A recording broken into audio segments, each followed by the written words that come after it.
On the surface, Emily seems like the picture of perfect health, but things don't always appear as they seem. On the inside, she was far from your typical young woman. 6 months after Shane and I got married, we got pregnant, and then a couple weeks later, I miscarried. I was devastated. We decided to try again, and we got pregnant. At 31 weeks, I started having complications. After 6 days, Porter was born on March 16th. I was just thrilled. I decided that I would donate my eggs to help someone else. While I was getting my exam, the doctor looked up at me and said, "Did you know that you had 2 cervixes?" I was just like, what? I was diagnosed with uterine didelphys, which means I have 2 uteruses, 2 cervixes, and then 2 vaginal canals that are split by a septum. It's not something you can see on the outside. They told me I had a higher risk of miscarriage and preterm labor. We ended up miscarrying.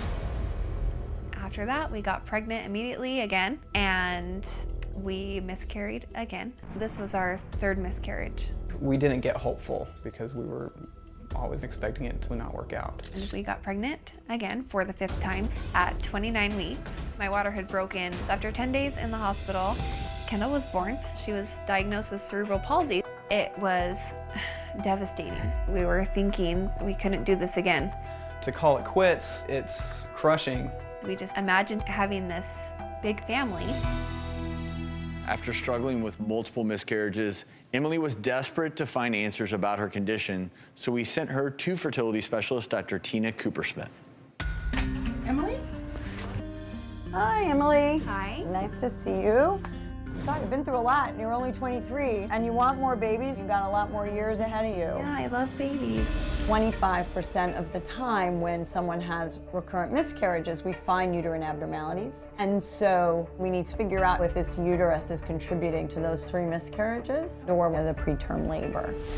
I'm trying to look at her cervix and the septum. It's not asymmetrical, and it's very central. So I'm gonna do an ultrasound. This is the inside cavity of one uterus, and this is the other uterus. I'm measuring the length and the height. So Emily, she's gone on for several years thinking she had 2 uteri completely. On quick glance, I see 1 uterus with 2 separate cavities within the uterus. That suggests to me a very different diagnosis. So I want to review these images and then sit down with you.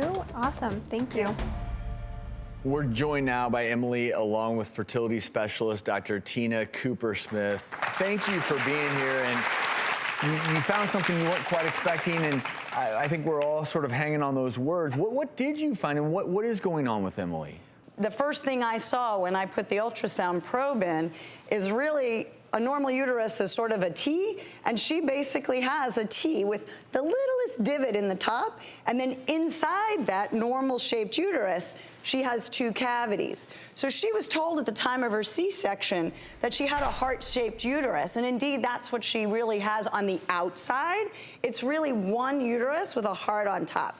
The inside is a failure of fusion. So she has 2 cavities on the inside, and you can measure kind of this half of the uterus, and then you scan over to the other half of the uterus. They're fairly equal in size. And what's in between, I'm still kind of trying to decide if it's muscle or a true septum in between. Okay, so given these things, Dr. Coopersmith, how does that change things, if at all?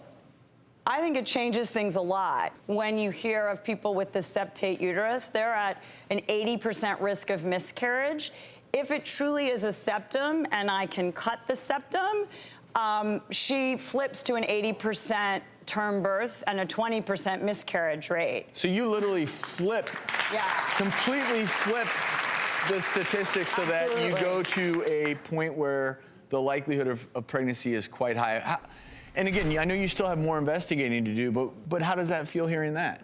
Being able to have better percentages of carrying full term is just so hopeful for me to hear. When an individual has a double uterus, there really isn't a surgical option. You now have options, so this is really good news. And Dr. Coopersmith, where does someone like Emily go from here? I think I would rather do an ultrasound at a slightly different stage in the cycle. It would help us see the inner cavities a little bit better. Alternatively, we may do an MRI. Might give us more information to decide what kind of surgical option you can choose.